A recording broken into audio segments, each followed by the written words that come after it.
My wife demanded I apologize to her male best friend for embarrassing him. I said okay. I went to his place with his wife present, opened a folder, and said, "I'm here to apologize, but not for what you think." What I showed them next destroyed 2 marriages in under 10 minutes. My name is Vincent Harlow. I'm 42, work as a senior cloud solutions engineer at a medical IT company in Portland, and until 3 weeks ago, I thought my marriage was solid. My wife Natalie and I have 2 kids, Dylan, 16, and Chloe, 14. Good kids, good life, or so I thought. Thursday night, I walked through the door after a brutal 12-hour shift. Server crisis, missed lunch, the usual chaos. But Natalie was waiting in the kitchen with that look, arms crossed, jaw set, that you're already wrong, expression-wise perfect over the years. "We need to talk," she said before I could even set down my bag. I loosened my tie. "About what?" Trevor called. "He's upset about last weekend at the barbecue." Trevor Ashford, Natalie's best friend for the past 6 years.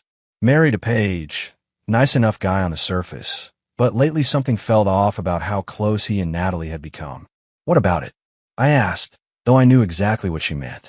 "You embarrassed him," Natalie said, her voice tight. "When he hugged me after I told him about my promotion possibility, you pulled him aside and said something about boundaries. He felt attacked." I grabbed a glass of water, buying time. His hand was on your lower back for a solid 10 seconds. "Natalie, that's not a friendly hug." "Oh my God, here we go." She threw up her hands. "You're being paranoid again. Trevor is my friend. He was being supportive, and you made it weird." I made it weird. I turned to face her. I quietly asked him to be more respectful. I didn't make a scene. "Well, Paige noticed the tension, and now things are awkward between all of us." Natalie stepped closer, her voice dropping to that controlled tone that meant she'd already decided how this would end. "I need you to apologize to him." I blinked. "Apologize?" "Yes. Fix this. Show him you respect our friendship." There was the line that told me everything I needed to know. Our friendship, not my marriage, not my feelings. Their friendship. I set the glass down slowly, studying her face. The defensive posture, the way she couldn't quite meet my eyes, the flush in her cheeks. How had I missed it? Or had I just not wanted to see? "All right," I said quietly. Natalie blinked, clearly surprised. "Really? Yeah, I'll apologize." I kept my voice calm even. "I'll talk to Trevor. Clear the air." Her shoulders sagged with relief. "Thank you, Vincent. I know this isn't easy, but it means a lot to me." "I'll handle it," I said, already planning. "I'll make sure we have a real conversation." She smiled then, that beautiful smile I'd fallen for 17 years ago. Except now it looked different. Now it looked like victory, like she'd controlled the situation perfectly. She had no idea what kind of conversation I was planning to have with Trevor. That night, I couldn't sleep. Not because I was angry. Anger would have been simpler. No, what kept me awake was that cold, calculating clarity that comes when you finally stop lying to yourself. I lay in bed next to Natalie, listening to her breathe, watching the ceiling fan spin in the darkness. She'd fallen asleep easily, probably relieved that I'd agreed to apologize without a fight. Meanwhile, my mind was running through months of small details I dismissed. The late-night texts she'd laugh at but never share. The new perfume she started wearing 6 months ago. How she'd angle her phone away when I walked into her room. The way she said Trevor's name, soft, familiar, like it belonged in her mouth. Around 2 in the morning, I heard her phone buzz on the nightstand. Once, twice, 3 times in quick succession. Natalie stirred but didn't wake. I waited 5 minutes, then carefully reached over and picked it up. No passcode. That was new, or maybe it wasn't, and I just hadn't noticed. The screen lit up with message previews. "Trevor. Did you talk to him?" "Trevor. Is he going to apologize?" "Trevor. I miss you. Hate that we have to be careful." My chest tightened, but I kept my breathing steady. I opened the messages fully, scrolling back. Nothing explicit, nothing that would hold up in court, but it was there in every exchange. The intimacy, the inside jokes, the "wish you were here" messages sent when I was supposedly at work. I took screenshots methodically, one after another, then opened my email and created a new folder. Sent everything to myself. Then I went deeper. Photo gallery, shared albums, cloud backups she'd forgotten we'd linked years ago. There. A selfie from 3 months ago. Natalie in a hotel room, wine glass in hand, soft lighting. The caption, "Sometimes you need to feel alive again." I checked the metadata, taken in Seattle during her supposed solo work conference. But Trevor had posted a photo that same weekend from a Seattle waterfront restaurant. I could see the reflection in the window behind him, a woman's silhouette that matched Natalie's build exactly. I downloaded everything. Bank statements next. I pulled up her joint account on my phone. There they were. Cash withdrawals, 200 here, 300 there. Always on days she claimed to be out with her girlfriends. Hotel charges in cities where she'd supposedly been alone. By 4 a.m., I had a folder full of evidence. Not just suspicion. Facts. Patterns. A timeline of betrayal stretching back at least 18 months. I set her phone back on the nightstand exactly as I found it and lay back down. Natalie shifted beside me, murmuring something in her sleep, her hand reaching out briefly before settling back on her pillow. Tomorrow I'd start phase 2. Tonight, I just needed to remember this feeling, this cold, clear certainty. I needed when things got messy, because they were about to get very messy. Friday morning, I woke up with purpose. Natalie was already in the shower, so I had a small window. I grabbed her laptop from the home office. She always left it unlocked, and opened her email. Most of it was mundane. Work correspondence, shopping confirmations, newsletters. But then I found a folder labeled Travel Plans. Inside were confirmation emails for hotels I'd never heard her mention. Boston, 2 months ago. San Diego, last month. Each booking showed 2 guests. Always a king bed. Always upgraded with champagne service. I photographed every email with my phone, then dug deeper into her cloud storage. There, buried in a subfolder marked Backup 2023, I found a document titled Notes. It was a diary of sorts. Short entries, but devastating. March 15th, told Vincent I had a client dinner. Trevor met me at the Marriott downtown. He makes me feel like I'm 25 again. April 3rd, another business trip excuse. This is getting easier. Vincent never questions anything anymore. May 20th, Trevor says he loves me. I think I love him too. How did this happen? My hand was steady as I photographed each page, but inside, something was reshaping itself. Not breaking, transforming. Anger would have been simple. This was something colder, sharper. I heard the shower shut off. I closed everything, put the laptop back exactly as I found it, and went downstairs to make coffee. Natalie came down 20 minutes later, looking fresh and professional in her business casual outfit. "You're up early," she said, pouring herself coffee. "Couldn't sleep well," I replied. "Been thinking about that conversation with Trevor. When should I reach out to him?" She brightened immediately. "Really? Maybe this weekend? They're free Saturday afternoon." "I'll text him today," I said. "Set something up." She kissed my cheek, a quick, grateful peck. "Thank you, Vincent. This really means a lot." I watched her leave for work, her heels clicking on the hardwood floor, her perfume lingering in the kitchen. That perfume Trevor had probably bought for her. After she left, I opened my laptop and pulled up property records. Something had been nagging at me. Trevor worked in commercial real estate, made decent money, but nothing extraordinary. Yet he'd been taking expensive trips, buying gifts, living beyond what his salary should allow. Then I found it, buried in corporate filings for a commercial development company called Ashford Properties, LLC. Trevor was listed as VP of Operations, but the ownership structure showed something interesting. The primary investor, holding 35% of shares through a holding company, was listed as VH Investments. VH Investments, my investment firm, the one I'd set up 8 years ago with my inheritance money and never told Natalie about, because she'd always been weird about secret accounts. I pulled up my investment portfolio manager's contact. Gerald had been handling my money for a decade, making strategic investments in promising ventures. I called him. "Gerald, it's Vincent Harlow. Quick question about Ashford Properties, the commercial real estate venture you put me into 5 years ago." "Oh sure," Gerald said. "That's been performing well. Steady returns." "What? Who are the key players there? Who runs day-to-day operations?" I heard keyboard clicking. "Let me see. VP of Operations is a Trevor Ashford. I actually founded the company originally, but they brought in outside capital to expand. Your investment gave them the liquidity they needed. Good timing on that one. And if the VP were to be removed, What would happen to the company? Gerald paused. Well, with your ownership stake, you'd have significant say in personnel decisions. The board would have to approve, but why are you asking? Just doing some risk assessment, I said. Thanks, Gerald. I hung up and sat back in my chair. Trevor Ashford's career, his lifestyle, his ability to wine and dine my wife, all of it was funded, in part, by my money. The irony was almost funny. Almost. Saturday afternoon, Dylan asked if he could take the car to meet friends.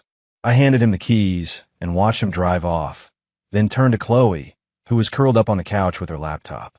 Hey, sweetheart, can I ask you something? She looked up, pulling out her earbuds.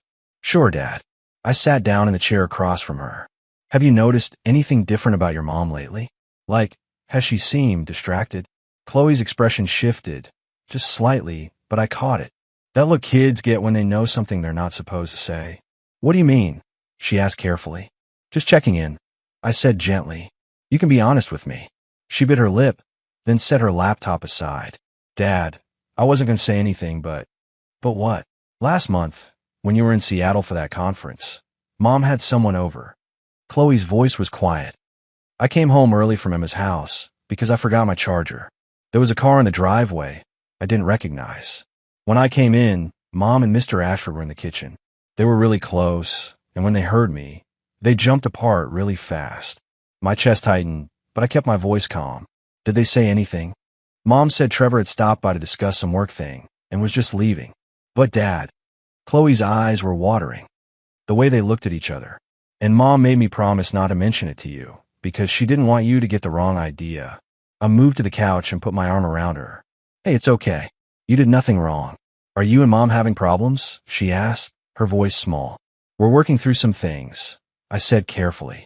But I want you to know, whatever happens between your mom and me, it has nothing to do with you or Dylan. You understand? She nodded, wiping her eyes. I heard you guys arguing the other night. About Mr. Ashford. Yeah. I squeezed her shoulder. Listen, I need to ask you something else. And I need you to be completely honest. Has your mom ever asked you to keep secrets from me? Other times, not just about Trevor. Chloe hesitated, then nodded slowly. Sometimes she gets packages delivered and tells me bring them inside before you get home. She says they're surprises for you.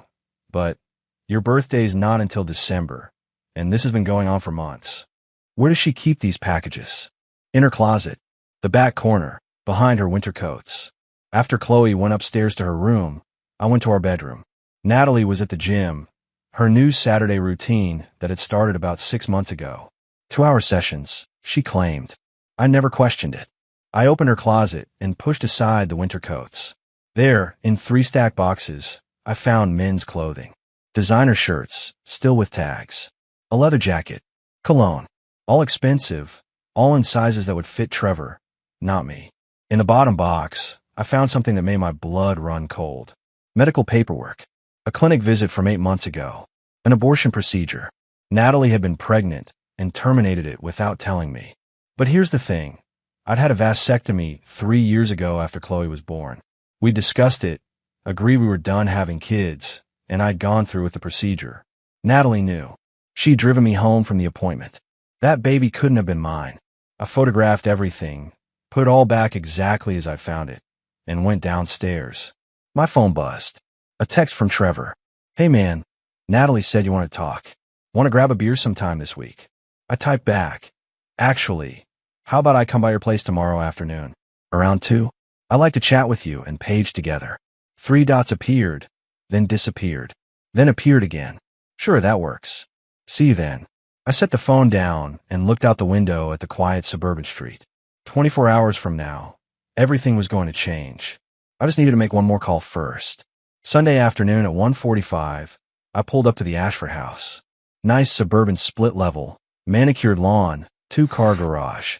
The kind of house that screamed, "We're doing fine," while quietly drowning in debt I was helping to pay.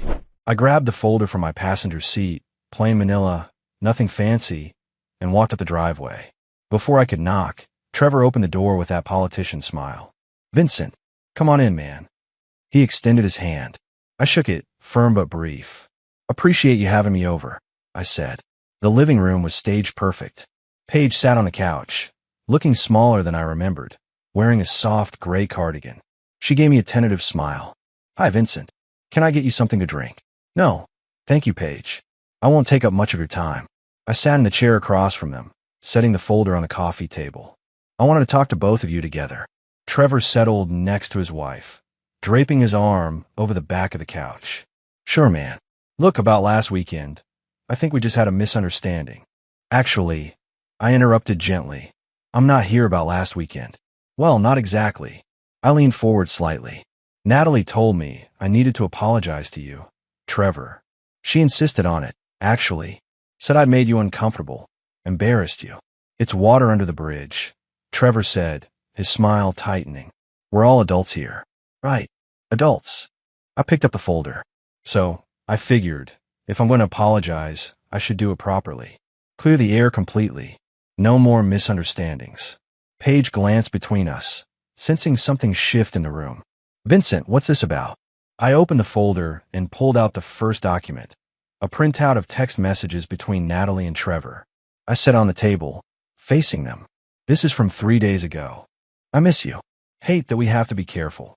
"That's you, Trevor, texting my wife at midnight." Trevor's face went pale. "Vincent, listen." I held up a hand. "I'm not done." I laid out the next document. Hotel receipt from Seattle, 3 months ago.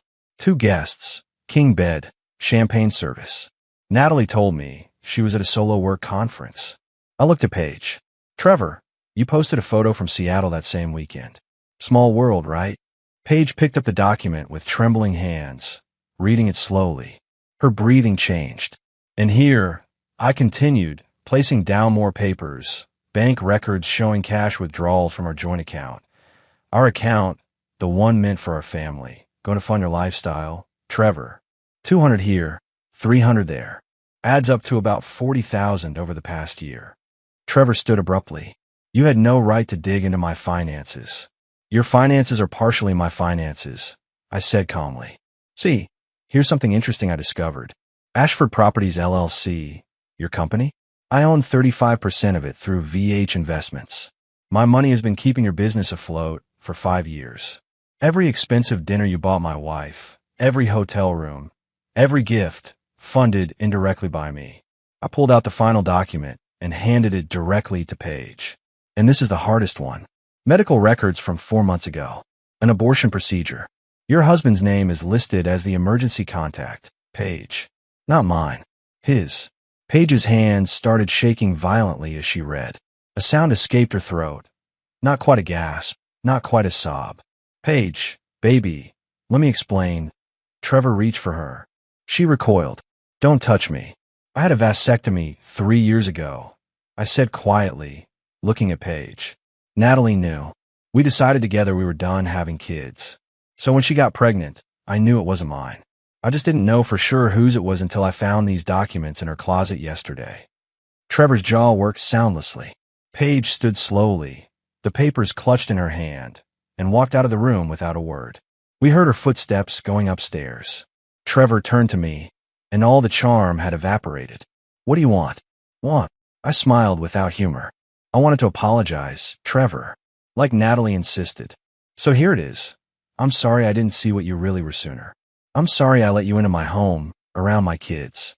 And I'm deeply sorry for what I'm about to do to your life." His face twisted. "You threatening me?" "No threats. Just facts." I stood, gathering the folder. "Tomorrow morning, the board of Ashford Properties is getting a full report on your conduct. As the largest shareholder, I'm recommending your immediate termination. I'm also filing for divorce, and will be listing you as a correspondent in adultery proceedings. Every text, every hotel receipt, every penny my wife gave you, it'll all be public record. You can't. I can. And I am." I walked toward the door. "Oh, and Trevor, tell Natalie I said hello when she calls you crying tonight. Because she will." I let myself out, leaving him standing in his living room, his perfect facade finally shattered. I drove straight home. Natalie's car was in the driveway. She'd gone to some Sunday yoga class, or so she'd said. I parked and sat for a moment, preparing for what came next. When I walked in, she was in the kitchen making tea, still in her yoga pants and tank top. She turned with a bright smile. "Hey, how'd it go with Trevor?" "It went well," I said, setting my keys down. Very productive conversation. I'm so glad you two worked things out. She poured hot water into her mug. I knew you'd see that he wasn't a threat once you actually talked to him. Oh, we definitely established what kind of threat he is. I leaned against the counter. Actually, I talked to both Trevor and Paige. Thought it was important Paige was there too, you know? For transparency. Something flickered across Natalie's face. Paige was there. Hum. I brought some documents to help illustrate my points. Hotel receipts, text messages, bank records. I watched her carefully. Medical records too. From that clinic visit 4 months ago. The mug slipped from her hands and shattered on the tile floor. Hot tea splashed across the kitchen. Natalie just stood there, frozen. Vincent, did you think I wouldn't find out? My voice was eerily calm. Or did you just not care? It's not what you think. I think my wife has been having an affair with Trevor Ashford for at least 18 months. I think she got pregnant with his child and terminated it without telling her husband, who, by the way, had a vasectomy, so that must have been a fun realization for you. And I think she's been stealing money from our joint account to fund his lifestyle. I pushed off from the counter. Tell me which part I'm wrong about. Natalie's eyes filled with tears. I can explain. Save it. I walked past her toward the stairs. I've already filed for divorce. You'll be served papers tomorrow. I'm taking the kids to a hotel tonight, and you're going to stay here and think about what you've done. You can't take my children. Her voice rose, desperate now. I stopped on the stairs and turned. Our children. And yes, I can. Dylan and Chloe both know what you've been doing, Natalie. Chloe saw Trevor here that day. I was in Seattle. She's known for weeks and has been terrified to tell me because you made her keep secrets. The blood drained from her face. She wouldn't. She did. Yesterday. She told me everything because she's a good kid who knows right from wrong. Something she clearly didn't learn from you. I continued up the stairs. Pack a bag if you want, but I suggest you start calling lawyers. You're going to need one. I heard her start sobbing behind me, but I didn't stop. In Dylan's room, I found him at his desk doing homework. He looked up, and I could see in his eyes that he already knew something was happening. Pack a bag, son. We're staying somewhere else tonight. Because of Mom? His voice was quiet, mature beyond his 16 years. Yeah. He nodded and started pulling clothes from his dresser. Dad, I heard her on the phone with someone last week. She was laughing and saying things that didn't sound like how you talk to a friend. I know, Dylan. It's going to be okay. In Chloe's room, she was already packing, tears streaming down her face. Is it really over? I pulled her into a hug. The marriage is over. But you and your brother are never losing me. That's forever. Downstairs, I could hear Natalie on the phone, voice high and frantic. Probably calling Trevor. Good. Let them panic together. My phone buzzed as we loaded bags into the car. A text from an unknown number. This is Paige Ashford. I just wanted to say thank you for telling me the truth. And I'm sorry for what you're going through. You didn't deserve this. I texted back. Neither did you. Take care of yourself, Paige. As I drove away from the house with my kids in the back seat, I saw Natalie standing in the doorway, illuminated by the porch light, watching us leave. She looked small, broken, alone. Good. 2 weeks after I left, the divorce proceedings were in full swing. My lawyer, a sharp woman named Catherine Davis, had filed everything. Adultery as grounds, full custody petition, and a fraud complaint with the district attorney regarding the forged financial transactions. But the real blow came from an unexpected source. I was at the hotel with Dylan and Chloe when my phone rang. Unknown number. Mr. Harlow? This is Jennifer Reeves. I worked with your wife at Hartman Marketing. Okay, I said carefully. What can I do for you? Actually, I think I can do something for you. She paused. Can we meet? There's something you need to know about Natalie and Trevor. Something that goes back further than you might realize. We met at a coffee shop 30 minutes later. Jennifer was mid-30s, professional, with the look of someone who'd been carrying a burden too long. I should have come forward sooner, she said, sliding a flash drive across the table. But I was afraid of losing my job. Now I realized staying silent was worse. What's on here? I asked. Emails. Internal company communications. Security footage from our office building. She took a breath.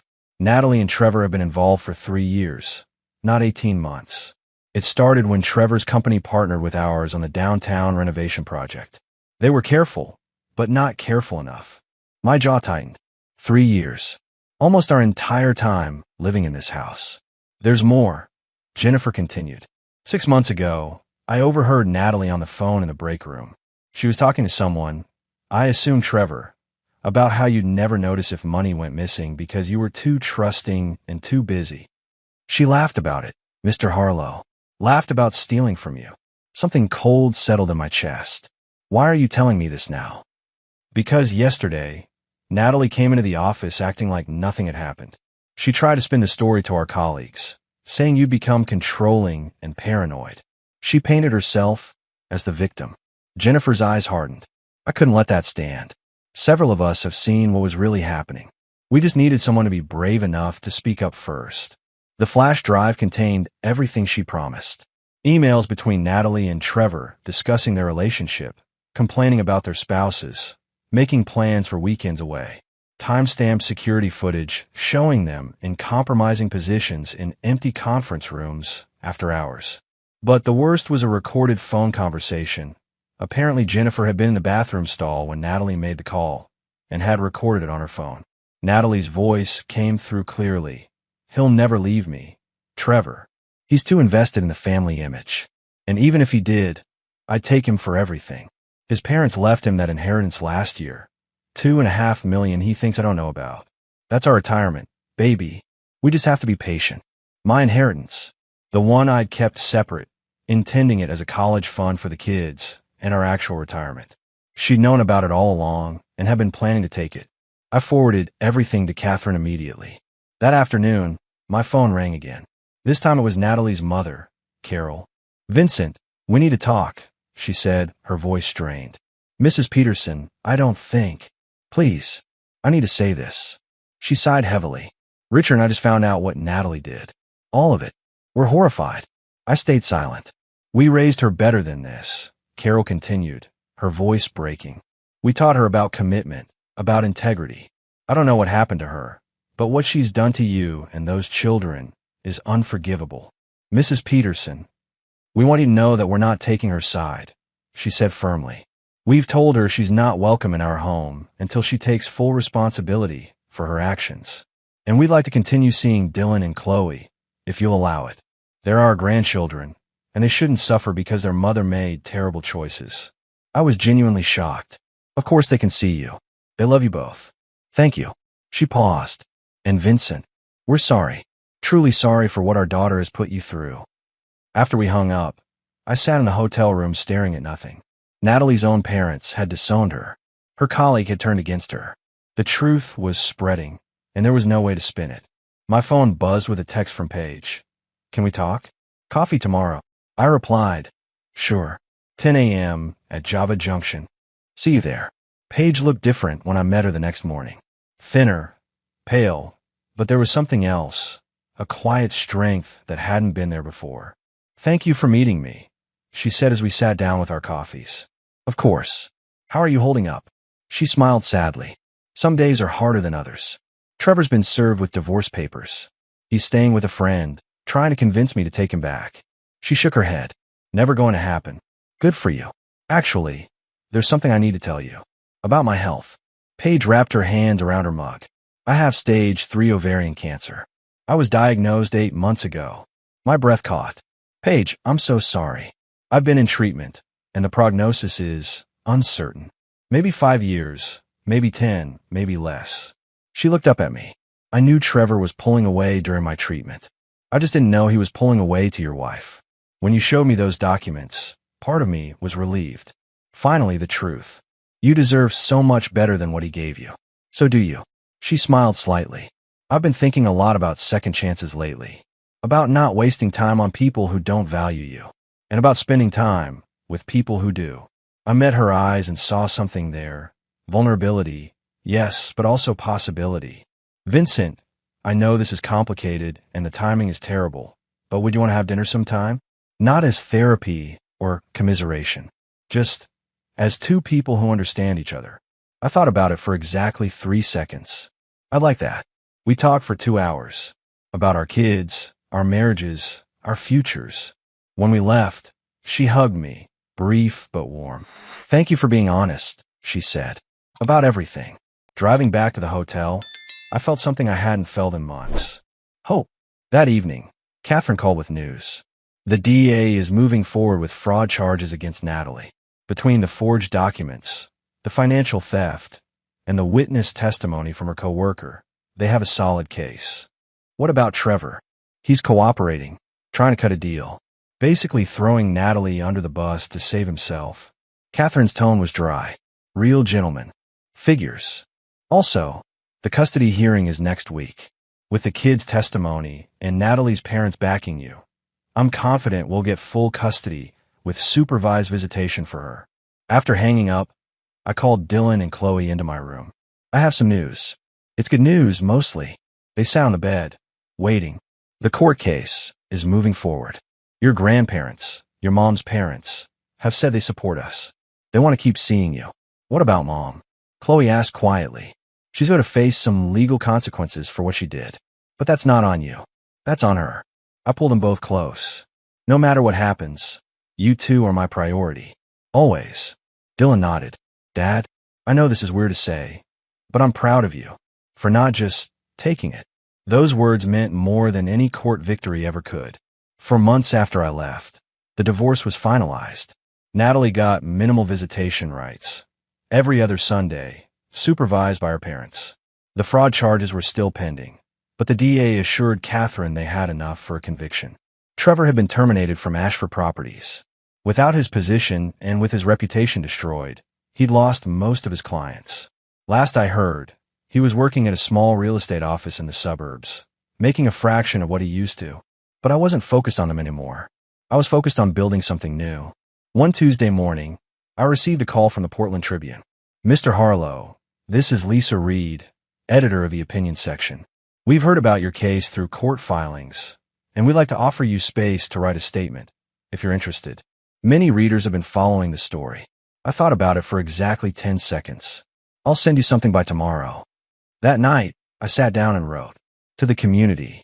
My name is Vincent Harlow. Some of you may know my story.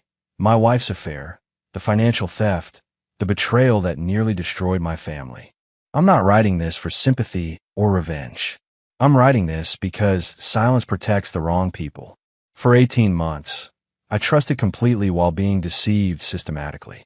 I ignored warning signs because I believed in the sanctity of marriage and the goodness of people I loved. That trust was weaponized against me.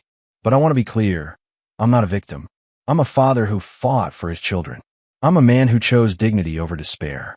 And I'm someone who believes that truth, however painful, is always better than comfortable lies. To anyone reading this who's in a similar situation, trust your instincts. Verify what you're told. And know that choosing yourself isn't selfish, it's survival. I'm grateful to everyone who supported my family through this. My children's grandparents who chose principle over blood, the colleagues who spoke truth when silence would have been easier, and especially to those who showed me that betrayal doesn't have to be the end of the story. It can be the beginning of something better. Vincent Harlow. The letter published Wednesday morning. By noon, my phone was flooded with messages. Friends I hadn't heard from in years, former colleagues, even strangers offering support. The local news picked it up. By evening, it had gone viral online. Natalie called, furious. How dare you humiliate me publicly like this? I didn't name you, I said calmly. I told my truth. If you feel humiliated, that's guilt, not defamation. She hung up. But the most important call came from Paige. Vincent, I read your letter. It was beautiful and brave. Thank you. I've been thinking, she said carefully, about us, about what this could be. I know it's complicated with my diagnosis, and I know it's fast, but... Paige, I interrupted gently. I don't care about complicated. I care about real. And this is the most real thing I've felt in years. She was quiet for a moment. I feel the same way. Then let's stop overthinking it. That Saturday, Paige came to dinner with me and the kids. Dylan and Chloe had met her twice before, but this felt different, more intentional. We cooked together, laughed together, and for the first time in months, the apartment felt like a home. After the kids went to bed, Paige and I sat on the couch, her hand in mine. Thank you, she said softly, for seeing me as more than just Trevor's victim or a cancer patient. For seeing me. Thank you for being brave enough to want this, I replied. We sat in comfortable silence, and I realized something profound Betrayal had broken me open, but it had also made room for something better to grow. 1 year later, the small chapel in downtown Portland was filled with the people who mattered. Dylan and Chloe in the front row, Paige's sister standing as maid of honor, my best friend from college's best man, Paige's parents, my parents, even Carol and Richard Peterson, Natalie's parents, who'd become unlikely allies. Paige walked down the aisle in a simple cream dress, her smile radiant despite the toll her treatment had taken. She'd been through 2 rounds of chemotherapy, and the doctors said she was responding well. 5 years, maybe 10. We take every day we got. You look beautiful, I whispered as she reached me. You clean up pretty well yourself, she whispered back. The ceremony was short, personal, perfect. When a minister pronounced us married, Dylan and Chloe cheered louder than anyone. At the reception, Dylan pulled me aside. Dad, I just want to say, I'm really happy for you. Paige is good for you. Good for all of us. She is, I agreed. And you two are good for her. Chloe joined us, wrapping her arms around both of us. We're going to be okay, aren't we? Better than okay, I promised. Later, as Paige and I danced, she said, Have you heard anything about Natalie? Last I heard, she's living in a studio apartment across town, working retail. Trevor's in a similar situation. His business partner dropped him. His clients left. They're not together, according to Carol. Turns out when you build a relationship on lies and betrayal, it doesn't survive reality. Poetic justice, Paige murmured. Something like that. 3 months before the wedding, Natalie had shown up at my office, unannounced. She looked terrible, thinner, older, desperate. Vincent, please. Can we talk? Really talk. What do you want, Natalie? I want to propose something. She took a breath. What if we tried again, but differently?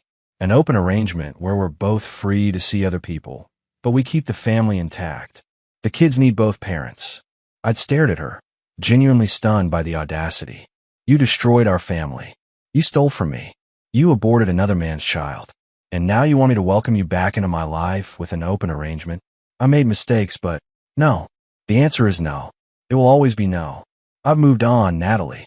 You should too. She'd left crying. I'd felt nothing. Now, dancing with my wife, my real wife, my chosen wife, I felt everything. Joy, peace, hope, love. What are you thinking about? Paige asked. How grateful I am that she demanded I apologize to Trevor. Paige laughed. Really, really, if she hadn't pushed that moment, I might have stayed blind for years. I might never have found the truth. And I definitely wouldn't be here with you. She rested her head on my shoulder. Then I guess I should thank her too. Let's not go that far, I said, and she laughed again. As the reception wound down, I stepped outside for air. My phone buzzed. A message from an unknown number. Congratulations on your wedding. I hope you're happy. I truly do. I'm sorry for everything. N. I read it once, then deleted it without responding. Inside, Paige was talking with Dylan and Chloe, the 3 of them laughing about something. My family. Not the one I'd planned, but the one I'd fought for and chosen. I walked back inside, put my arm around Paige, and kissed the top of her head. Ready to start our life? She asked. I already did, I said. A year ago, when I stopped apologizing for someone else's mistakes and started living for the people who actually matter. She smiled, took my hand, and we walked into our future together. Whatever time we had, we'd make it count. That was one story, but this next one is a little different. Now, let's get into another story. Hello, welcome to the Heartbreak Stories channel. I invite you to join me on a city walk and explore the complex family dynamics of this story. Let's go with me. Today's story is about a man who was thrown out of his own home by the woman he loved and her mother and smiled while walking out the door. What they didn't know is that he had already prepared everything. My mother-in-law called me a nobody while helping my wife pack my bags. I smiled, picked up my suitcase, and left. What none of them knew was that the house they were standing in, the money they were counting on, and the life they were celebrating never belonged to them at all. My name is Elliot Grayson. I'm 52 years old. I built a heating and cooling business from a second-hand van and a $4,000 loan from my father. By the time Claudette decided I wasn't worth keeping, that business had 2 commercial contracts, 14 employees, and a fleet of 7 vehicles. None of that was in her name. She never asked why. She never thought she needed to. That Tuesday morning in September started like any other. I came downstairs and found Sylvia standing in my kitchen, arms crossed over her linen blazer, one I'd paid for last Mother's Day. She didn't say good morning. She didn't even look at me directly. She looked past me, the way people look at furniture they're deciding whether to keep. Claudette came down the stairs dragging my large duffel bag. Not her bag. Mine. Already packed. I stood there at the bottom of the stairs and watched her set it by the front door with the same indifference she'd used putting out the recycling. "We need you to go," Claudette announced, not quite meeting my eyes. "Clifford's coming back to town. Things are different now." Clifford, the ex-husband she'd spent 7 years telling me was ancient history. Ancient history with a tan and a weekend bag, apparently. I looked at the duffel, then at Claudette, then at Sylvia, who finally decided to look at me, with that particular smile that doesn't reach the eyes. "You were never really one of us, Elliot," Sylvia said, her voice smooth and certain. "You're a nobody who got lucky. My daughter deserves someone who actually belongs in her world." The words hung in the air. I noticed Claudette didn't correct her. Not one word. I walked to the door. I picked up the duffel. I didn't raise my voice. I didn't slam anything. I just looked at Sylvia for a long moment and said, "I appreciate the honesty." Then I nodded at Claudette, one slow nod, the kind that means 100 things at once, and I walked out. What they didn't know, what neither of them could have known, was that my walking out the door was the last move in a game they never even realized we were playing. That house, never in Claudette's name. The accounts they thought were joint, restructured 11 months ago. Everything they assumed was theirs was sitting inside a trust they couldn't spell, let alone access. I loaded the duffel into my truck, a 219 Ram, not flashy but solid, and sat behind the wheel for exactly 1 minute.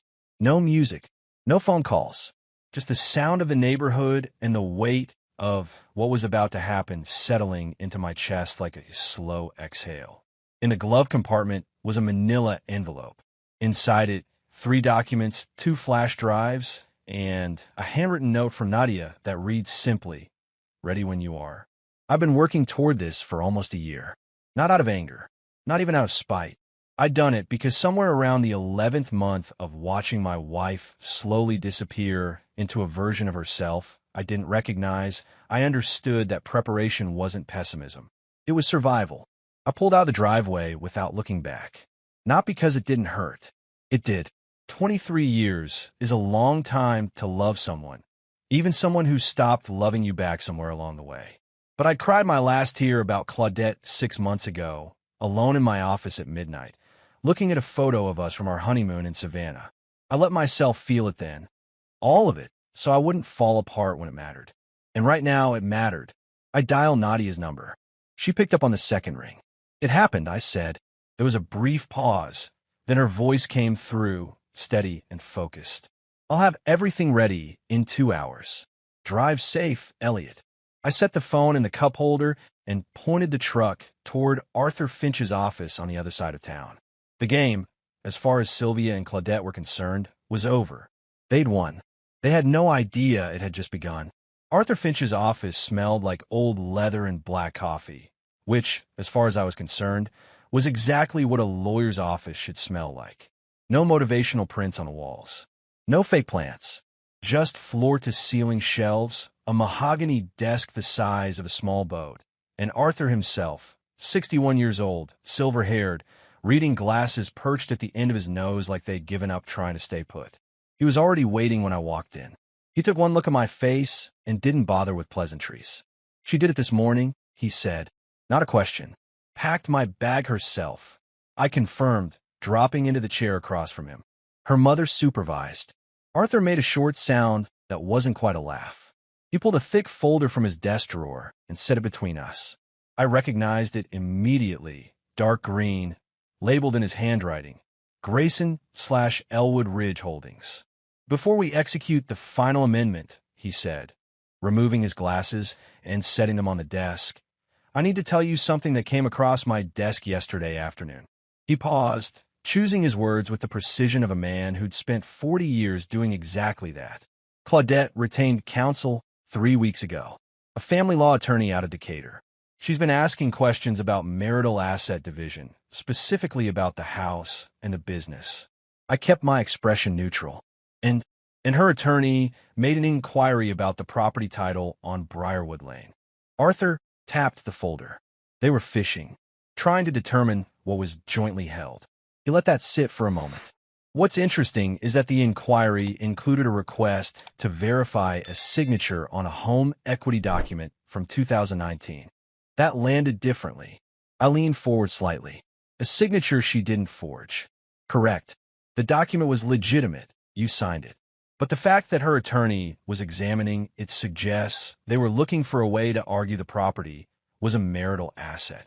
Arthur folded his hands. Someone advised her to start building that case months ago. Elliot. This wasn't a decision she made last week. I sat with that for a moment. 23 years. And she'd been quietly laying groundwork while I was scheduling HVAC maintenance calls and making sure payroll cleared on time. Execute the amendment, I said. Arthur nodded, uncapped his pen, and slid the documents across.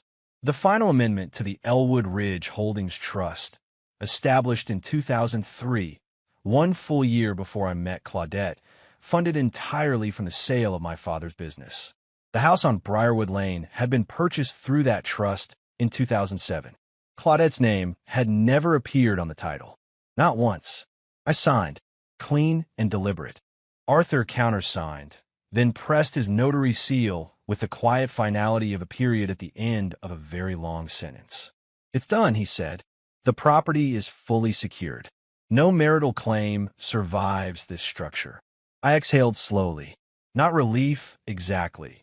More like the feeling of setting down something heavy you've carried so long you forgot it had weight. There's one more thing, Arthur added, picking up a separate sheet. During my review of the joint account history, I flagged a series of transfers from the past 14 months. Small amounts, 300 here, 500 there, moving from your joint savings to an external account I couldn't immediately identify. He slid the sheet across. I traced it. The receiving account belongs to Clifford Ansley. The name hit me like a cold draft. Sylvia, I said flatly. Arthur nodded. The transfer pattern matches her online banking schedule. She moved approximately $11,000 from your joint funds to Claudette's former husband over 14 months, likely structured to stay below reporting thresholds. I stared at the sheet. Sylvia, standing in my kitchen this morning in a blazer I'd paid for, telling me I was a nobody, while she'd been skimming my own money to fund the man she wanted to replace me with. What are my options? I asked. Civil claim for conversion of marital funds. Arthur replied without hesitation. Possibly wire fraud, depending on how the transfers were initiated. I'd recommend we document everything and file the civil claim as part of the broader separation proceedings. It puts significant pressure on both Claudette and her mother simultaneously. I nodded slowly. Do it. I drove from Arthur's office straight to the other side of the city to a newer building in a quieter district. The address of the apartment I'd been quietly leasing for 11 months under Elwood Ridge Holdings. 3rd floor. Corner unit. Nothing extravagant. Nadia was already there when I arrived, laptop open on the kitchen counter, 2 folders stacked beside it. She looked up when I walked in, dark eyes steady, a small nod of acknowledgement. Arthur confirmed the amendment, she asked. Signed and sealed. Good. She turned the top folder toward me. Because I found something this morning while cross-referencing the joint account statements you sent me last month. She pointed to a highlighted column of figures. Sylvia's been moving money to Clifford. I looked at her.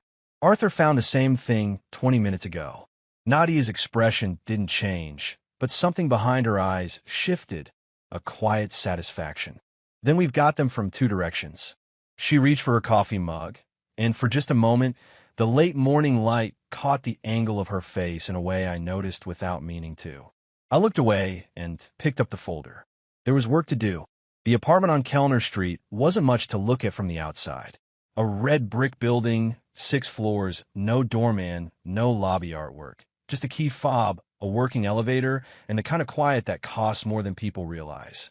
I'd signed the lease 11 months ago under Elwood Ridge Holdings. Paid 12 months up front. The building manager knew me as a property consultant. Nobody on that floor knew my name. I set the duffel on the bed and stood in the center of the living room for a moment. Clean lines. No lavender candles. No decorative pillows that looked like they'd been arranged by a committee. Just furniture I'd chosen myself. A dark gray couch, a proper reading lamp, and a kitchen stocked with actual food. It smelled like nothing, and that felt like a gift. Nadia arrived 20 minutes later with 2 laptops, a portable router, and a paper bag from the diner 2 blocks over. She set everything on the kitchen table without ceremony and opened the router first. Encrypted network, she said, plugging it in. Everything we run goes through the proxy I set up in February. No trace back to either of our names. She'd thought of that in February. For months before I even told her what was happening with Claudette. That was Nadia. She planned for the weather before she checked the forecast. I watched her work, fingers moving efficiently across the keyboard, and I thought, not for the first time, that most people in my life had badly underestimated her. They saw a 32-year-old woman in practical shoes running errands for a heating and cooling contractor. What she actually was sharper than anyone I'd hired in 20 years of business, including the people with degrees on their walls. She pushed one of the laptops toward me. Log into the joint account. Last time, just to confirm what's still sitting there before we initiate the transfer. I logged in. The balance read $14,340. Transfer everything that originated from my LLC deposits, I said. Leave whatever came from her teaching salary. Nadia pulled up the transaction history and started cross-referencing. After a few minutes, she looked up. That leaves $1,890 on her side. Leave it. She paused just briefly. You sure? You could leave less. I'm sure. I closed the laptop. I'm not doing this to punish her financially. I'm doing it to make the accounting clean and accurate. There's a difference. Nadia looked at me for a moment with an expression I couldn't quite categorize, somewhere between respect and something more personal. Then she nodded and turned back to her screen. While she worked, I opened the second folder she'd brought. Inside were the compiled records of Sylvia's transfers to Clifford. 31 transactions over 14 months, originating from a tablet register to Sylvia's home address, landing in an account held by Clifford Ansley at a bank in Atlanta. I'd known Clifford was back in the picture. What I hadn't known was that Sylvia had been funding him, sending my money I'd earned running service calls in July heat and February ice, to a man she'd handpicked to replace me in my own home. I laid the pages out on the table side by side and studied them the way I used to study HVAC schematics, looking for the pattern, the intention underneath the numbers. Nadia glanced over from her laptop. You've got that look. What look? The one where you're 3 steps ahead and deciding whether to say it out loud. I almost smiled. Sylvia didn't just approve of Clifford coming back. She engineered it. Those transfers started 14 months ago, right around the time Claudette started changing. Nadia was quiet for a moment. Then she said carefully, that means the decision to end your marriage wasn't Claudette's. Not entirely. Her mother decided first. Claudette just agreed. I gathered the pages and stacked them evenly. Arthur Finch would add them to the civil claim file tomorrow morning. Wire fraud. Conversion of marital funds. 2 separate angles pressing on the same people simultaneously. I went to the window and looked out at the street below. The afternoon was ordinary. A delivery truck double-parked, a woman walking a terrier, someone arguing with a parking meter. The city entirely indifferent to the fact that my marriage had ended this morning. Behind me, I heard Nadia close her laptop. Transfer's done, she said. Account restructured. You're clean on your end. Thank you. There was a pause. Not uncomfortable, just present. The kind of silence that exists between 2 people who've spent enough time together that quiet doesn't need filling. You eat anything today? She asked. Coffee. She pushed the diner bag toward me across the table. Eat something, Elliot. You've got a long week ahead of you. I looked at her when she said it. She was already pulling out her own container, not looking at me. But the fact that she'd thought to bring 2 meals that she'd known without being told that today would be the kind of day where a man forgets to eat, landed somewhere I didn't expect. I sat down across from her and opened the bag. Frank showed up on Thursday without calling. That was how Frank operated. No advance notice, no asking if it was convenient. He just appeared, 6'1", flannel shirt, the same worn Carhartt jacket he'd owned since the Obama administration, and stood at your door like he'd been meaning to stop by since last Tuesday.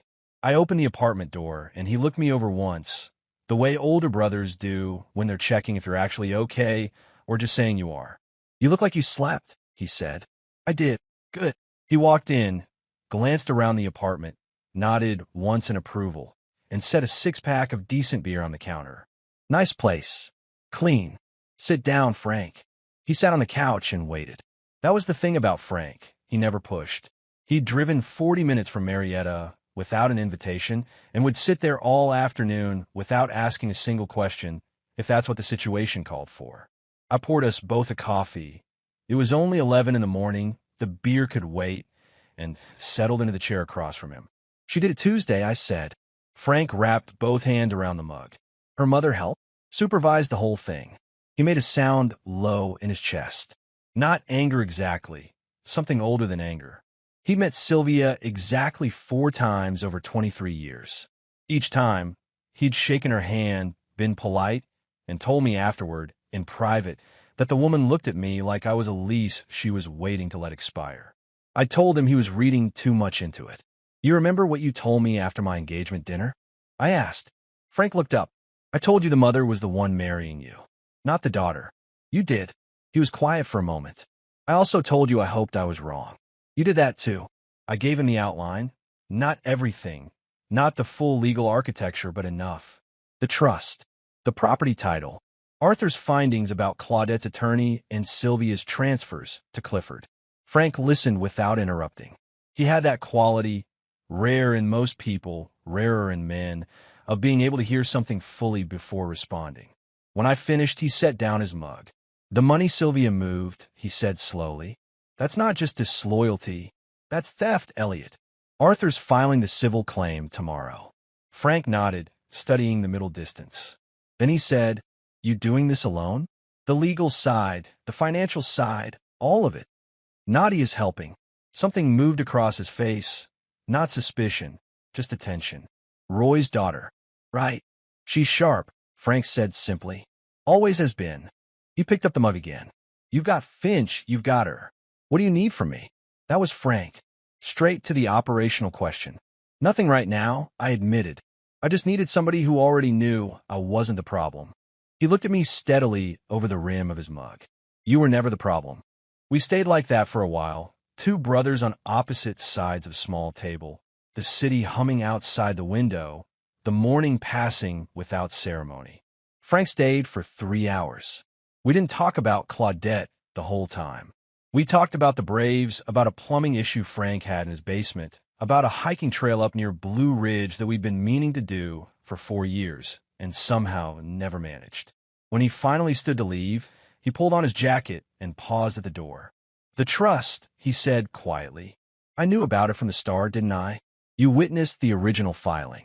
2003. He nodded, one short decisive motion. "Then you were ready before she even started the game." I was. Frank opened the door, then looked back. "Don't wait 4 years for that hiking trail, Elliot." He left without waiting for an answer. I stood in the doorway and listened to his boots on the stairwell until the sound disappeared. Then I went back to the table, opened my laptop, and got back to work. Leah called on Friday afternoon. I was on the balcony with a cup of coffee, watching a thunderstorm build over the tree line to the west, when my phone lit up with her name. I've been waiting for this call. Not looking forward to it, but waiting. She didn't even say hello. Her voice came through hot and tight, the way it got when she'd been holding something in for too long. "Dad, what did you do?" "Mom is completely falling apart, and Grandma Sylvia is telling everyone you took everything and locked them out of their own house, and I don't even know what's real right now." I let her finish. Then I said, calmly, "What did your mother tell you happened?" "She said you blindsided her, that you've been hiding money and manipulating everything, and she had no idea any of it was coming." I watched a fork of lightning touch the hills in the distance. "Leah, I want you to think about the morning you found out I'd left. Did your mother seem blindsided to you, or did she seem prepared?" Silence. "She was dressed," Leah said slowly. Like, actually dressed. And Grandma was already there. Your grandmother was there at 7:15 in the morning, Leah. On a Tuesday. Another silence, longer this time. I need you to understand something, I said. I'm not going to argue your mother's case versus mine. But I'll tell you this, everything I did legally, transparently, and with documentation going back 20 years. I didn't hide anything that was mine to protect. Leah's voice shifted, less heat, more confusion. She said there was a prenup. There was. Signed in August of 2009. Your mother's attorney reviewed it before the wedding. She told me she never signed anything like that. I can have Arthur Finch send you the original with her signature on it, if you'd like. The line went quiet for a long moment. I heard her breathing change, that specific rhythm she'd had since she was a little girl when she was trying not to cry. I don't know who to believe, she admitted. You don't have to believe either of us right now, I said. Just don't close any doors yet. We hung up without resolution. That was okay. I hadn't expected resolution. I'd expected exactly this. Leah was 22 and she loved her mother. The truth would find its own way to her. I just had to make sure I was still standing when it did. 3 days later, Jared called me. I knew Jared, Claudette's sister's son, 24 years old, working in logistics, quieter than the rest of that family by a factor of 10. He'd always treated me decently. I'd helped him land his first job out of college through a contractor I knew. He wasn't the type to get involved in family drama without a reason. Mr. Grayson, he said, his voice low like he was calling from somewhere he didn't want to be overheard.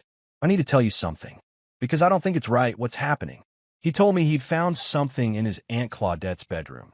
Not snooping, he said, just helping move furniture, and he hadn't known what to do with it. A journal, small, dark blue, tucked behind books on a shelf. He'd opened it by accident, read one page, then kept reading. Entries going back 3 years. He described what he'd seen without reading directly from it. Dates, references to Clifford, to plans, to conversations with Sylvia about timing and how to make the transition clean. One entry from 14 months ago mentioned, in Claudette's own handwriting, that Sylvia had started moving funds to sea, so he'd be ready when the time came. My jaw tightened. Sylvia hadn't just approved the plan. She was written into it by name. Jared, I said carefully. Does Leah know about the journal? No, sir, but I think she should. Can you get it to her? A pause. Already did. I left it on her kitchen table this morning with a note that said she needed to read it. I exhaled slowly. I hadn't asked him to do that. He'd done it because it was right, and because 24-year-old kids with a decent conscience sometimes do the right thing before anyone tells them to. Thank you, I said. That took guts. You helped me when you didn't have to, he replied simply. Figured I owed you one. He hung up. I stared at the phone for a moment, then set it face down on the table. 40 minutes later, Leah called back. She wasn't hot this time. She wasn't tight. She just sounded wrecked, the way a person sounds when something they believed with their whole chest turns out to be constructed. Dad, her voice barely held together. I read it. I know. She planned this. For 3 years. She was already. Her voice faltered completely. Leah, I kept my voice steady because one of us had to be. Come stay at the apartment this weekend. We'll talk. Face to face. A long pause. Then okay. She showed up Saturday morning with a duffel bag and red eyes and sat at my kitchen table for 2 hours. We didn't solve everything that morning, but when she left, she hugged me at the door. The kind of hug that says I see you now without needing the words. That was enough to work with. Clifford Ansley showed up on a Wednesday night, and I knew it wasn't going to be a conversation. Nadia had texted me at 9:45. Heads up, Clifford's been at Callahan's bar since 7. Jared spotted him, said he's been loud and drinking steadily. Might want to keep your door locked. I appreciated the warning. I didn't take it as seriously as I should have. At 10:20, the building's exterior camera, one I'd had installed 3 weeks after signing the lease, picked up a dark blue pickup parking crookedly across 2 spaces in the lot below. By 10:30, someone was hammering on my door with the flat of their hand, not knocking. I went to the door, looked through the peephole, and there he was. Clifford Ansley, 49 years old, 6 foot, built like a man who used to be athletic and had spent the last decade reminding himself of that fact. His collar was open, His eyes were glassy, and he was carrying the specific energy of a man who'd convinced himself, somewhere around his fourth drink, that he had a grievance worth settling. I opened the door. He didn't wait for an invitation. He stepped forward with his right arm already moving a wide, telegraph swing aimed at the left side of my face. I played baseball through high school and college. Reaction time doesn't fully leave you. I stepped left, pulled my head back, and the swing went past me close enough that I felt the air move. His momentum carried him forward, and he hit the doorframe with his shoulder, then stumbled sideways into the hallway wall and went down hard on one knee, catching himself with both palms. He made a sound, half grunt, half something he didn't intend to make, and stayed there for a moment. I stood in my doorway and looked at him. He was breathing heavy. His right hand was pressed flat against the hallway baseboard. He'd hit the wall with enough force that I could see from the way he was holding himself that his knee was going to be painful tomorrow. "Clifford," I said evenly, "what exactly did you think was going to happen here?" He looked up at me, and for a moment the bluster was gone. Just a man on the floor of a stranger's hallway, realizing the sequence of decisions that had put him there. Then the anger came back. He started pushing himself upright, jaw set, pointing a finger in my direction. "You think you're so smart," he said, voice rough. "You think all your legal garbage is going to... You don't know who you're dealing with, Grayson. Claudette is done with you. This is done. You need to walk away from all of it and let go." I leaned against the doorframe and crossed my arms. "I'm going to say this once. You came to my home. You swung at me. You missed. You're on the ground." I paused, and everything you just did is on camera. That stopped him. His eyes moved instinctively to the small device mounted above the hallway exit sign, the one he clearly hadn't noticed on the way up. "Building security cameras," I added. "Exterior lot, too. Time stamped. They caught you from the moment you parked." I uncrossed my arms. "You should probably go home, Clifford. Get some ice for that knee." This man just got attacked in his own home and didn't lose his cool for a single second. That's a man who knew exactly who he was long before any of this started. He stood up fully, and for a second, I genuinely didn't know which way it was going to go. Then whatever momentum he'd walked in with seemed to drain out of him all at once. He pointed at me once more habit than threat, muttered something I didn't catch, and turned toward the stairwell. He limped slightly on the right leg. I watched him go, then stepped back inside and closed the door.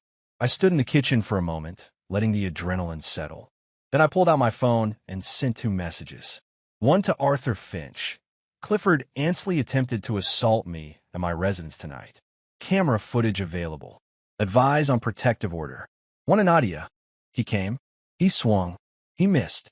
We have it on tape." Her reply came back in 40 seconds. "Of course we do. You okay?" I typed back, "Fine." "He's not." 3 dots appeared, then her message. "Good."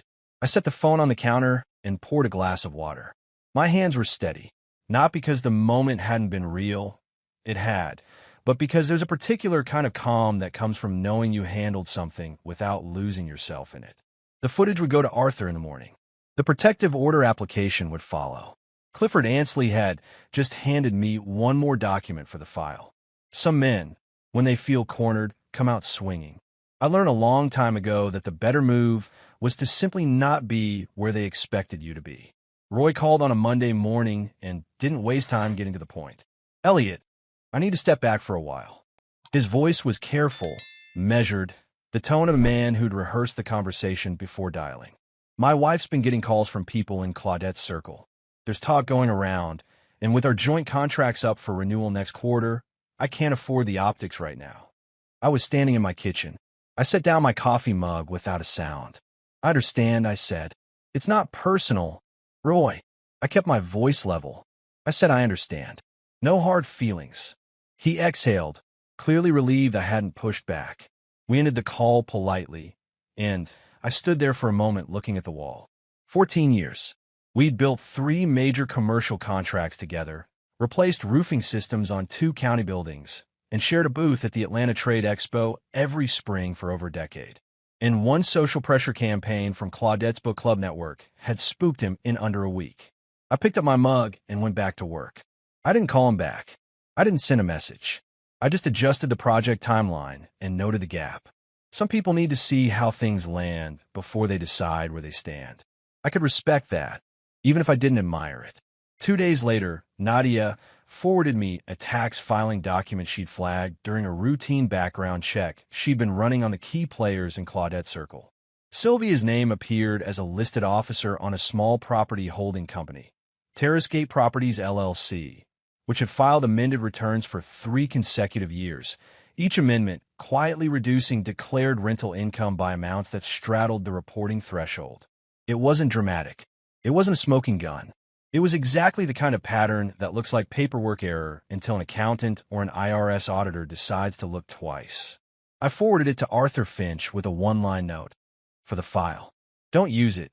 Just report it to the appropriate department and let the system do its work. Arthur replied within the hour. Already drafted the referral. Anonymous tip to the Revenue Department. Clean hands on our end. I didn't feel satisfaction exactly. More like the particular quiet that follows when you realize you didn't have to do anything dramatic. You just had to point a flashlight at what was already there. The following Thursday, Roy called again. I heard about the footage, he said, without preamble this time.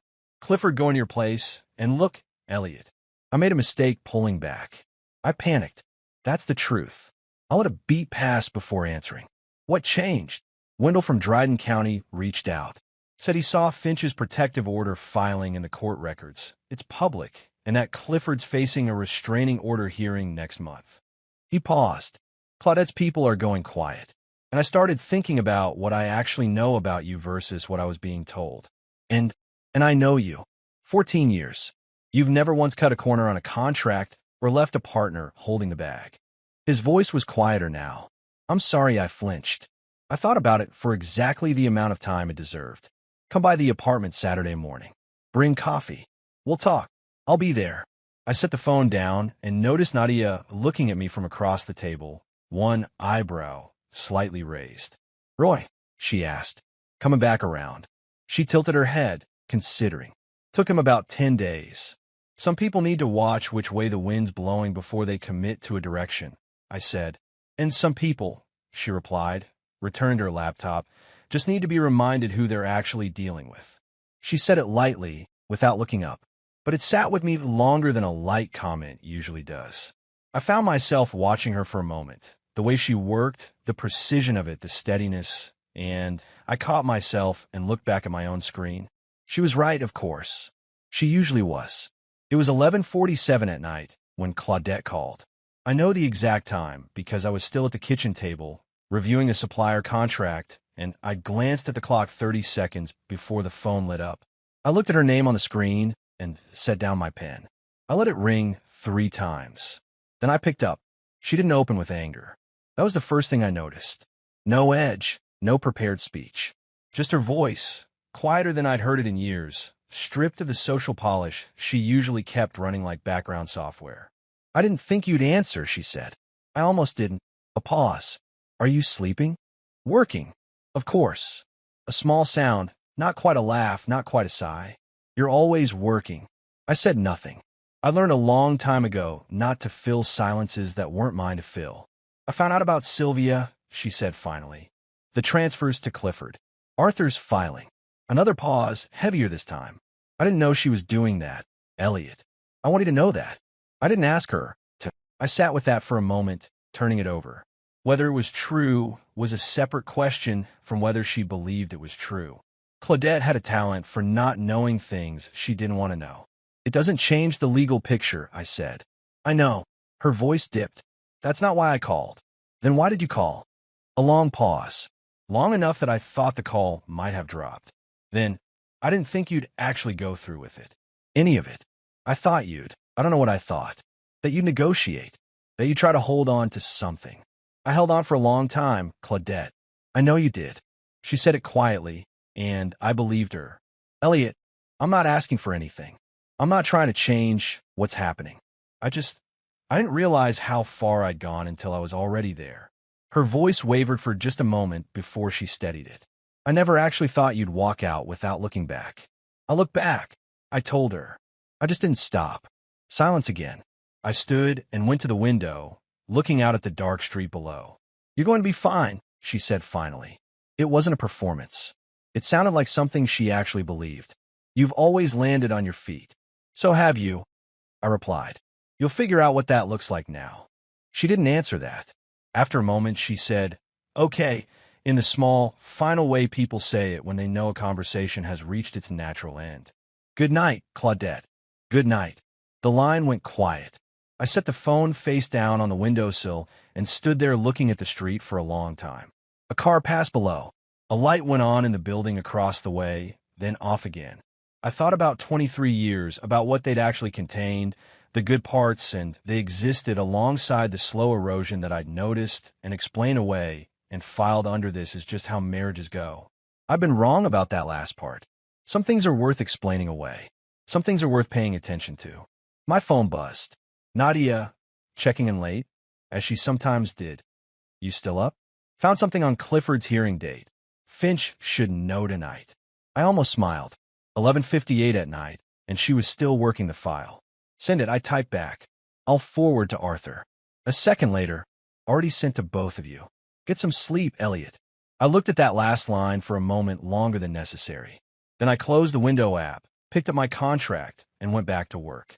Arthur Finch scheduled the meeting for a Thursday at 2 in the afternoon. My apartment. Neutral ground. Except it wasn't neutral, and everyone in the room knew it. Claudette arrived first, 3 minutes early, which surprised me.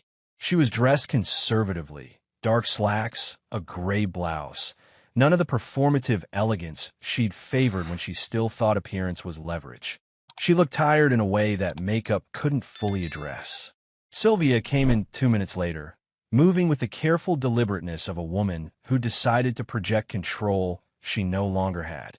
She scanned the room the way she always did, cataloging, calculating, and her eyes landed briefly on the notary seated at the corner of the table before moving to me.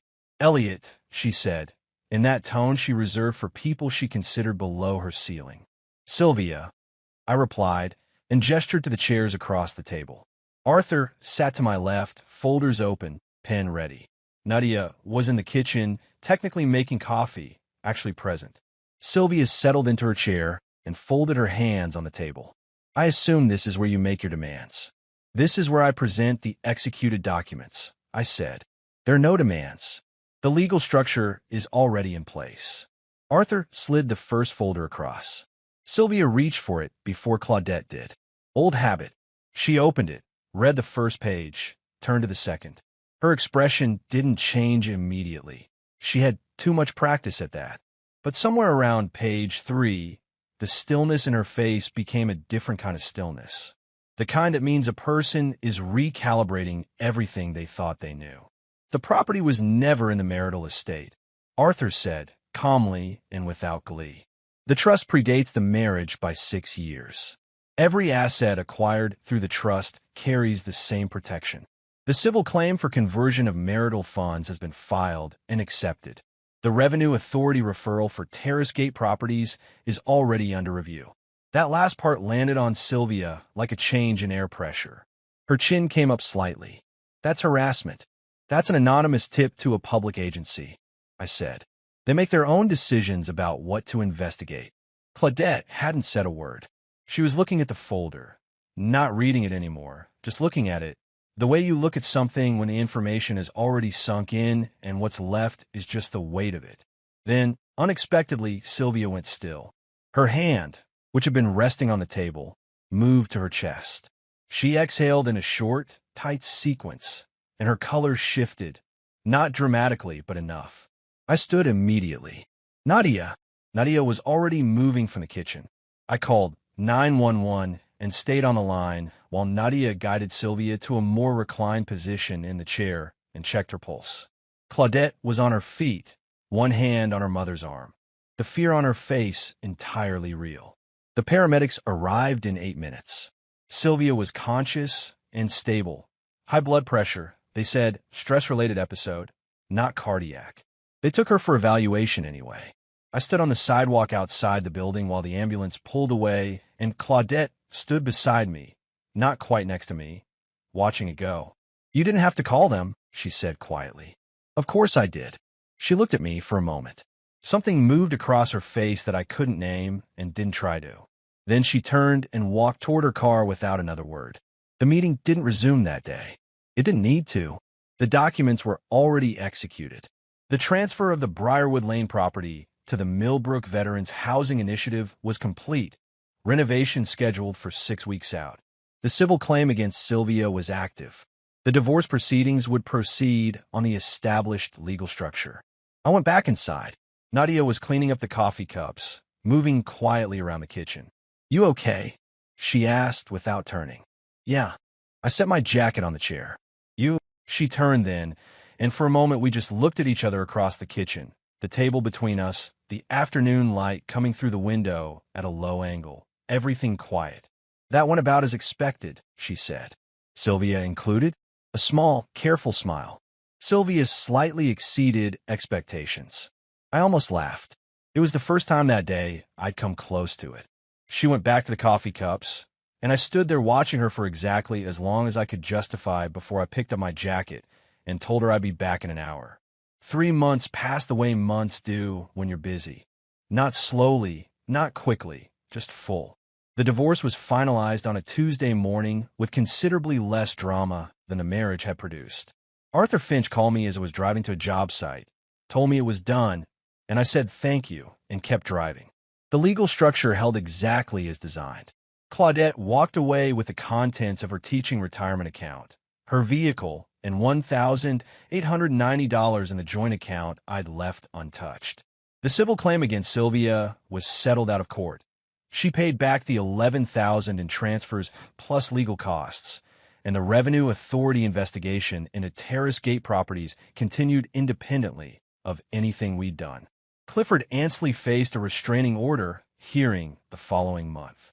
He arrived with an attorney, and the footage from my hallway played for the judge in full. The order was granted. I haven't seen him since. Roy was back by the second week. We rebuilt the contractor schedule for the county buildings and added a third commercial account in November. He brought coffee to the Saturday meeting like I'd asked, and we didn't talk about the 2 weeks he'd stepped back. Some things are better acknowledged once and then set aside. Leah came around slowly and completely. She spent 3 weekends at the apartment over those 3 months, and we built something new out of the wreckage of what had been assumed, quieter than before, more honest, better for it. She still loved her mother. I didn't ask her not to, but she'd read the journal, and she knew what she knew, and she'd made her own peace with it on her own terms. Jared got a promotion at his logistics company in October. I sent him a brief congratulations text. He replied with a thumbs up and one line. "You deserved better, Mr. G." I thought that was just about right. On a Friday in December, I was at the apartment when Nadia knocked. She had a key, but she knocked anyway, which was one of the things about her I'd noticed without ever commenting on. She came in with Thai food and a folder of year-end financials for Elwood Ridge Holdings, and we worked through them at the kitchen table the way we'd worked through everything that year, efficiently, without wasted motion, the two of us in a rhythm that had developed without either of us designing it. When the work was done and the containers were pushed to one side, she didn't leave right away. She went to the window and stood there looking at the city lights the way I sometimes did late at night, and I watched her from the table without saying anything. "You seem different," she said without turning. "Different how?" "Lighter." She turned then and looked at me directly, with the particular honesty she'd always had and never bothered to soften. "Like something you were carrying for a long time is gone." "Something is," I said. She looked at me for a moment, then back at the window, then at me again. "What happens now?" It was a genuine question. She asked it the way you ask things when you're not sure what answer you're hoping for, and you've decided to ask anyway. I stood up from the table and walked to the window. I stopped beside her, not far, not close, and looked out at the lights below. "I built something new," I said. "Something that belongs to me from the ground up." I felt her look at me from the side. I didn't turn right away. When I did, she was already watching, and neither of us looked away. "I might know someone who'd help with that," she said quietly. I looked at her, really looked the way I'd been not quite allowing myself to do for months, and I didn't say anything clever or deflect or change the subject. "I know you would," I said. We stood there at the window for a while after that. The city moved below us, indifferent and alive. Nothing was decided in words that night. But something had settled in a place that hadn't been there before. Solid, unhurried, real. That was enough to build on. Some people mistake your silence for weakness. Elliot never argued, never begged, never raised his voice, and still walked away with everything that was truly his. That's the kind of strength most people never develop. Thank you for listening. Take care of yourselves, and I'll see you in the next story.